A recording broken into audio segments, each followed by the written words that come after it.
Om Shanti.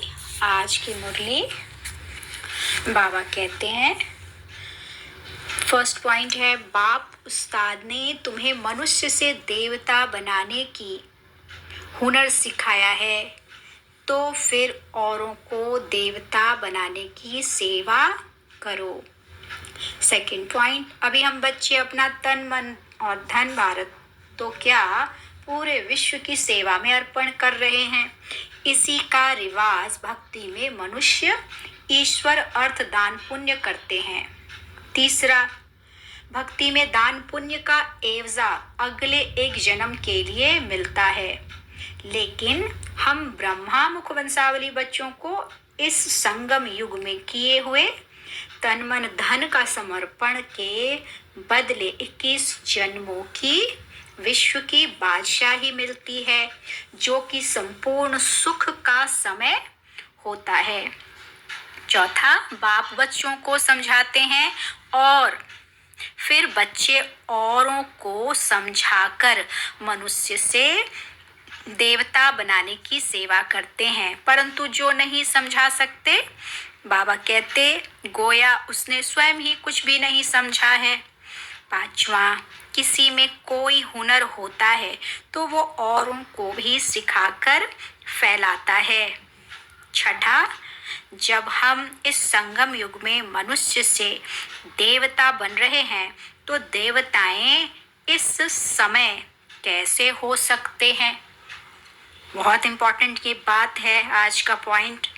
Seventh, देवताओं के गुण गाए जाते हैं, परंतु पवित्र रहने वाले सन्यासियों के गुण नहीं गाए जाते, जबकि वो शास्त्र आदि भी पढ़कर सुनाते हैं, लेकिन देवताएं शास्त्र आदि तो नहीं पढ़ते, फिर भी उनका गायन पूजन होता है। आठवां, सतयुगी मनुष्यों में गुण थे, कलयुगी मनुष्यों में अवगुण हैं, इसलिए वो देवता और ये आसुरी वृत्ति वाले मनुष्य हैं। नौवां, जिस्मानी ब्राह्मणों में ना तो खान पान की शुद्धि है और ना ही पवित्रता की धारणा है।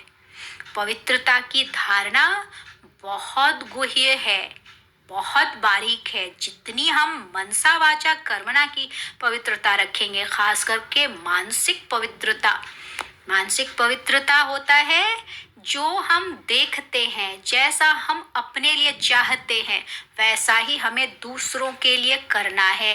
क्योंकि गलत चीज देखकर चुप रहना या अपने थोड़े से फायदे के लिए उसमें हाँ में लाना, ये हमें नीचे गिरा देगा, अपवित्र कर देगा। और पवित्र दुनिया को लाने के लिए सबसे जरूरी ये पवित्रता की धारणा है, जिसके कारण ही हम गायन पूजन योग्य बनते हैं। तो ना ही अपने थोड़े से फायदे के लिए गलत को सही और सही को गलत करना है, और ना ही किसी को गलत तरह से किसी की मजबूरी का फायदा ही उठाना चाहिए। कभी नहीं ऐसा करना चाहिए।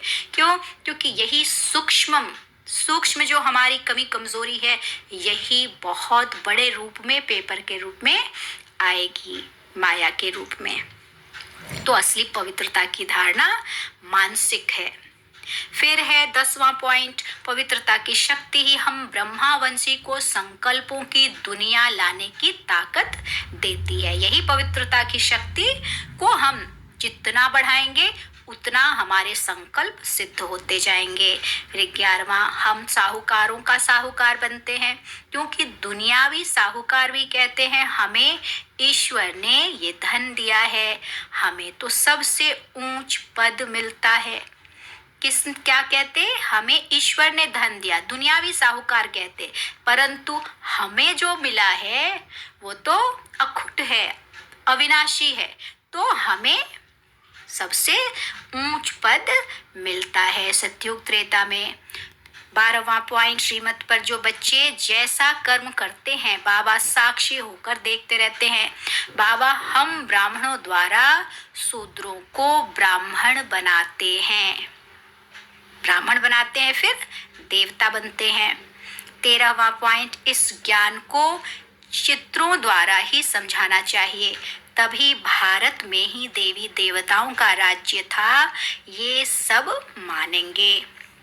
14वां पॉइंट, सबको समझाना है कि श्री नारायण के अंतिम 84वें जन्म के भी अंत में परम पिता परमात्मा ने प्रवेश किया। जब ब्रह्मा बाबा ने 60 साल को पार किया, तब शिव बाबा उनके तन में आए।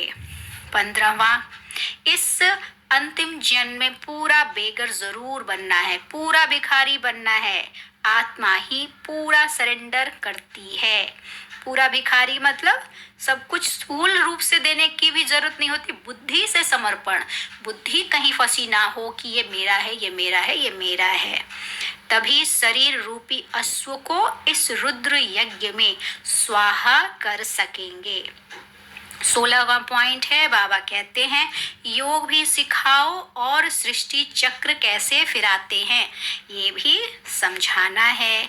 जो इस चक्र को नहीं समझेंगे वो यहाँ ठहर नहीं पाएंगे। इस चक्र में जो नहीं आएंगे वो ज्ञान को भी नहीं सुनेंगे, नहीं समझ सकेंगे।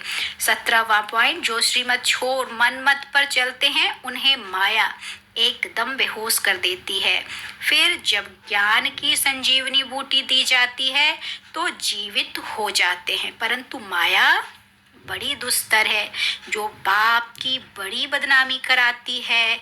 ऐसे बच्चे हर सेंटर्स पे बाबा कहते हैं, परंतु हमें सावधान रहना, श्रीमत पर चलना, जो बाबा कहे बस वो करना। अपनी मत पे चले तो कोई नहीं बचा सकेगा। 18वां पॉइंट, सर्विस करने वाले रूप वसंत कभी छिप नहीं सकते हैं। याद की दौड़ी लगाकर अपना ही कल्याण करते हैं। बाबा की याद में रहे तो अपना ही बेड़ा पार होगा। 19वां, माँ बाप तख्त नसीन है, ऐसे ही बच्चों को भी होना है। 20वां, मंदिर तो सिर्फ एक दिल वाला शिव बाबा का ही होना चाहिए, यह एक ही काफी है। एक शिव बाबा का ही मंदिर काफी होता है। जिन्हें कुछ पता नहीं वही अवगुणी आत्मा गुणवान के मंदिर बनाती है। कौन बनाएगी? जिन्हें देवी देवताओं का हिस्ट्री ज्योग्राफी कुछ भी पता नहीं है, तो वो अवगुणी आत्मा फिर गुणवान का मंदिर बनाती है गायन पूजन करने के लिए। 22वां, सर्विस का शौक बाबा को है, इसलिए बहुत अच्छे अच्छे चित्र बनवाते हैं। भल चित्र शिव बाबा बनवाते हैं, परंतु बुद्धि दोनों की चलती है, ब्रह्मा बाबा की भी बुद्धि चलती है। 23वां, आत्मिक स्थिति न होने के कारण बुद्धि भटकती रहती है और देह अभिमानी बना देती है, जिससे 100 गुना दंड भोगना पड़ता है। आत्मिक स्थिति, मैं आत्मा, और जब खास करके ज्ञान सुनते हैं तो आत्मिक रूप में जरूर स्थित होकर सुनना चाहिए कि मैं आत्मा इस ज्ञान को परमात्मा द्वारा सुन रही हूँ, तो दंड से बच जाएंगे, आत्म अभिमानी बनेंगे। 24वां पॉइंट, अंत में कर्मातीत अवस्था होगी, तब हमेशा याद रहेगा हम शिव बाबा, हम विश्व के मालिक बनने वाले हैं। हमेशा कब याद रहेगा कि हम विश्व के मालिक बनने वाले हैं? जब कर्मातीत अवस्था होगी, कर्म करते हुए भी बाबा की यादों में ही हम जब खोए रहेंगे तब। 25वां, अंत में जब कमजोर आत्माएं हम संपूर्ण आत्माओं द्वारा प्राप्ति का थोड़ा भी अनुभव करेंगी, तो यही अंतिम अनुभव के संस्कार लेकर आधा कल्प के लिए अपने घर में विश्राम होंगी और फिर द्वापर में भक्त बन हमारा गायन पूजन करेंगी। इसलिए अंत की कमजोर आत्माओं के प्रति महादानी वरदानी बन अनुभव का दान और पुण्य करना है। यह 1 सेकेंड का शक्तिशाली स्थिति द्वारा किया हुआ दान और पुण्य आधा कल्प के लिए गायन पूजन योग्य बना देगी। ये बहुत गहराई से इसको समझना है कि हम शीतलता की किरणें किसी आत्मा को दे रहे हैं, उसको अनुभव हो रहा है कि हाँ मैं शांत हो रही हूँ, तो वो आत्मा सत्युग त्रेता में तो वो नहीं आएगी, अगर भक्त आत्मा है, ज्ञान में नहीं चल रही है तो तब तो नहीं आएगी, लेकिन वो शांति धाम में भी उस अनुभूति को लिए बैठेगी आधा 2500 वर्ष, और जब द्वापर में आएगी तो हमारी वो भक्त आत्मा बन जाएगी, हमारा गायन पूजन करेंगी। 26वां पॉइंट लास्ट, परिस्थितियों में घबराने के बजाय साक्षी हो जाओ तो विजयी बन जाएंगे। कोई भी स्थिति परिस्थिति आई तो उसमें क्या क्यों में नहीं फंसना है, हलचल में नहीं आना, जो हो रहा है उसमें मेरा कल्याण है। जब ऐसी स्थिति में स्थित हो जाएंगे तो सब कल्याण होगा, सब में विजय होना तय है। अच्छा, ओम शांति।